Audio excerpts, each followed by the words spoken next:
I even liked Rebel Wilson, I'm not a fan of her. I don't like her for the same reason I don't like that show. What's the Computer Says No? The IT Crowd? No, Little Britain. Little Britain, yeah. I don't like her for the same reason I don't like Little Britain. And I couldn't tell you what that reason is. Welcome, friends, to the first unboxing of 2020. We're glad to have you back. We've got some mail to open. And we are going to thank our donors. People go to welcometothebasementshow.com and contribute. People like who? Tito, Brandon, William, The Factory Boys, Rosemary, Scott, Wilson, Malcolm, Benjamin, Kevin, Ferris, Alexander, Michael, Sarah, Dan, David, Christine, Mara, Stephanie, Marie, Mario, Paul, Jennifer, Eric, Ashton, Ann, and Zach. Hey. The rest of our donors later in the show. Postcards. A lot of them Christmas related. For us here in the basement, we often celebrate Christmas in February, which is a Lou Reed song. So here we go. Dear Tona, Matt, and Craig, this postcard has been collecting dust on my desk for a while, but you're watching your end of the year episode, and I decided to finally send it. Thank you for years of thoughtful movie discussions and the many, many quips. Your friend, Sasha. Your friend, that's nice. Yes. This is from Haifa. Haifa? I'm not sure who this is from. It says Tobias. Is that a way to say Happy Holidays in a different language? Or is this from Tobias? I'm not sure. Thank you for another wonderful year on the old leather couch. Been with your show since the beginning, and it is still a personal favorite. There's a friendly little gnome. Caught it! No, you didn't. Matt. Andrew says, Merry Christmas! Just writing to tell you that the Christmas Carol episode was amazing! You guys were on fire! Thanks. Marshall and Catherine. Loving your show. After the Christmas Carol episode, I watched/listened to 5 different versions for the first time. Wow. From South Fargo.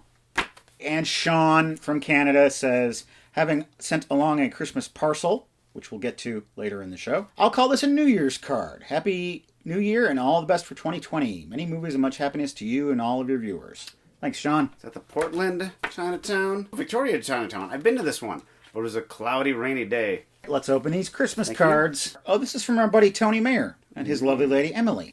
This is from David in Minneapolis, Minnesota. Happy holidays. Happy holidays. It's always too long between visiting you both. Well, that's nice. Emily says, wishing you both a very happy new year. Yeah, let me see that. David writes, wishing everyone in the basement and at Blame Society a warm and festive holiday season and a wonderful new year. Thanks for all your hard work that fills each week with joy and entertainment, both for myself and all others. This card is an extra from my work, of which my boss gave me a box.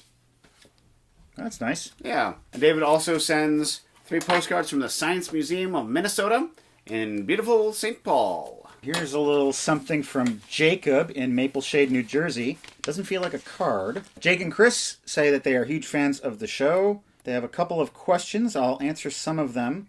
Has anyone ever told you look like Rainn Wilson?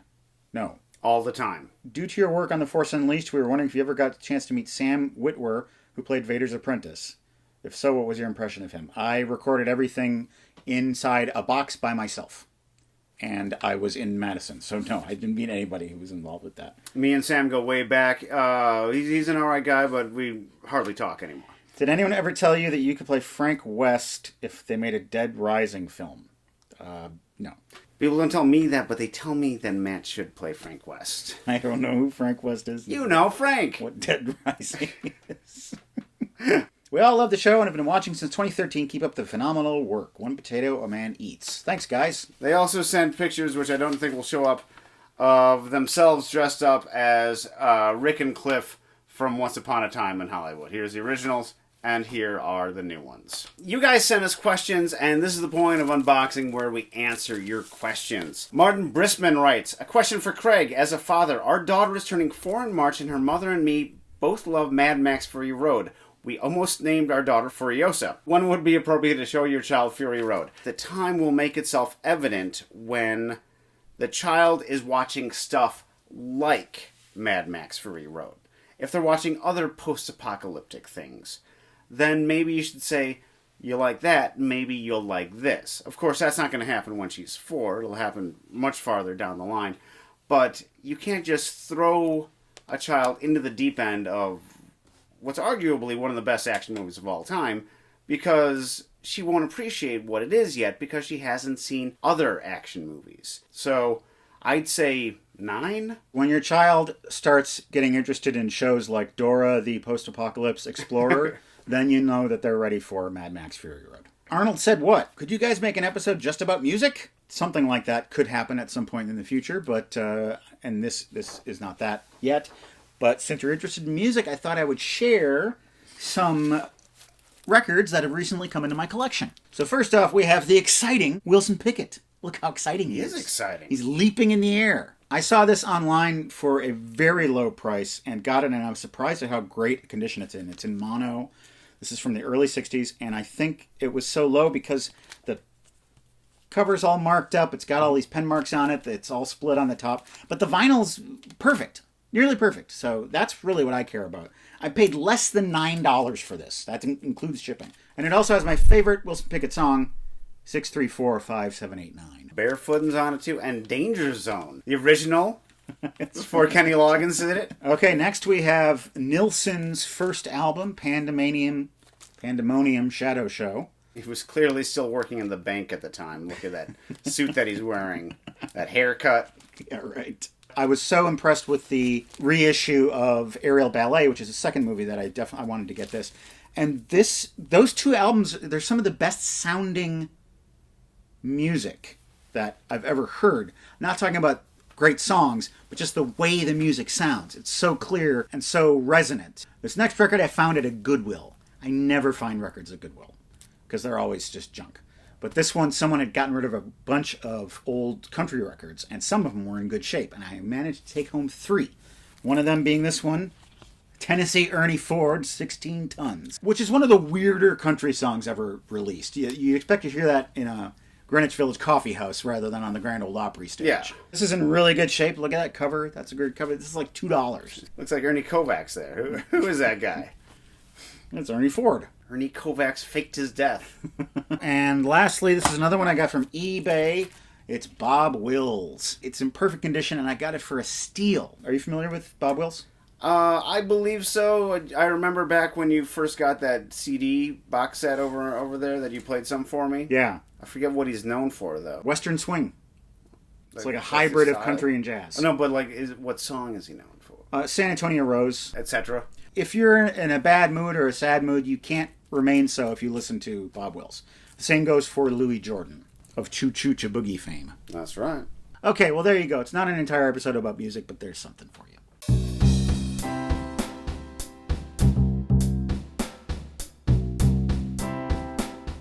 Poochie Jones as the Angel of Death. I think you think that looks better than it actually does. Father of the disco.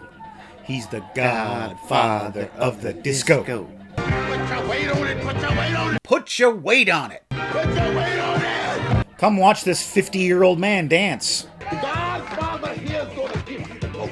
We're dancing. We're having fun. You don't need to shout at us. Seaman ride. Cement ride?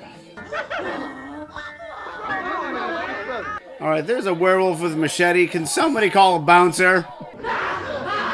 So she's the angel of death. Oh, that's Poochie? I think so, yeah. There's ways of stopping a baby from crying without eating it. She didn't eat it. She just cooked it. She's not a monster. Why would you not eat it after you cooked it, Matt? It doesn't make sense.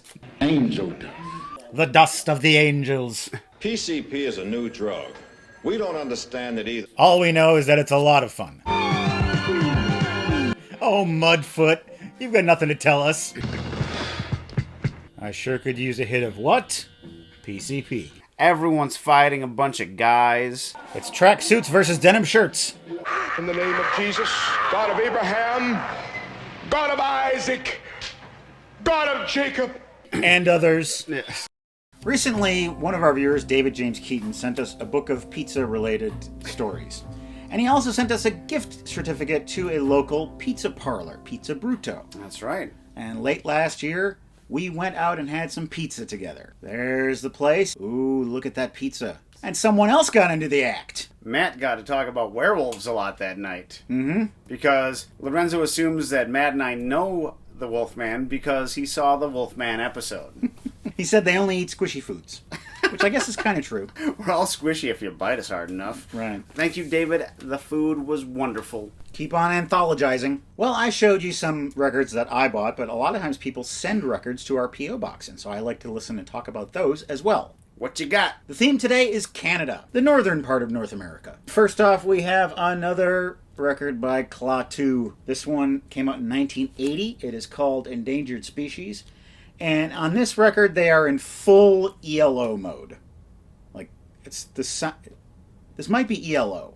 I didn't look at the label of the record. There might have been an ELO record in here.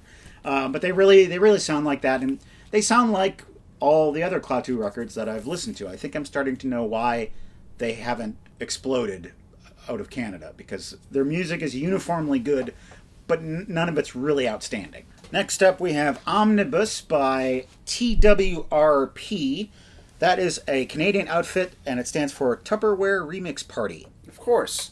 2 platters of their music. They often collaborate with someone called Ninja Sex Party. It's all about the parties up there. This sounds like Daft Punk. If you were having like a loud party, this would be good music to play at that. A loud Tupperware party? Or non-Tupperware party, you know. Ninja Sex party? It's your life. You live it. Yeah. All right, we've got packages here. This is from Brian Kelly Illustrations. Brian Kelly drew this. Not that. Oh.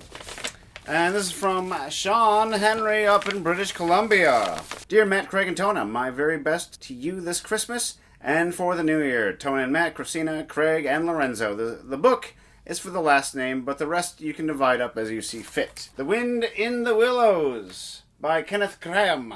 A classic.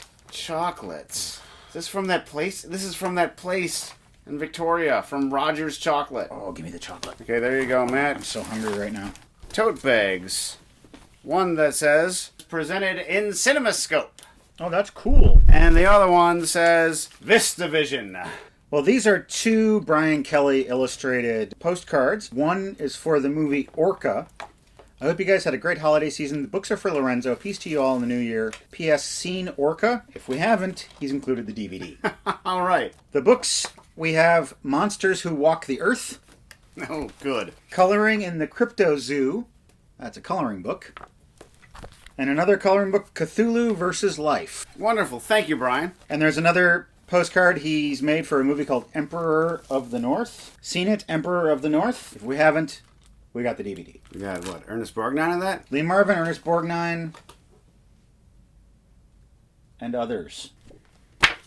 Thank you. You want I to can talk look- about? I would it's love like- some. Here, open that for me. Thank you, Sean. We've got more donors we would like to mention, such as James Nathan Kwan Mora, Andrea Phillip, Melanie John Grant Abigail Cole Adam, Emily Mitchell Ralph Mike Shannon, Kempson Gail, Shelby RPC Services, Justine Reed Anthony Lindsay Abraham, and Pop Liturgy. Well, we have one more box to open here on unboxing. Let me just There you go. You do the honors. crack that open. From Brandon in Salisbury, North Carolina. There's no note, but we have what looks like hundreds of postcards. Jesus. Some of these look like antiques. It's awesome. One at a time, man. And there's looks like some NASA trading cards. This is a postcard collection. And if used right, a weapon. Renee E. writes, happening upon a Welcome to the Basement I've never seen before is such a treat. Renee is right. Perhaps in all the years we've been doing this show, there's an episode that you might have missed or forgotten about. Craig is now going to recommend an episode from our back catalog. I'm going to recommend our second holiday episode, which was not a Christmas movie or a Hanukkah movie or an anything movie. It was a Dr. Seuss movie called The 5,000 Fingers of Dr. T. Of course, it stars Welcome to the Basement Hall of Famer, Hans Conried. And it is the second appearance of Stu. There is a button for that movie that's at the end of this video. You can click on that and watch that episode. And now you can watch this. If you dare.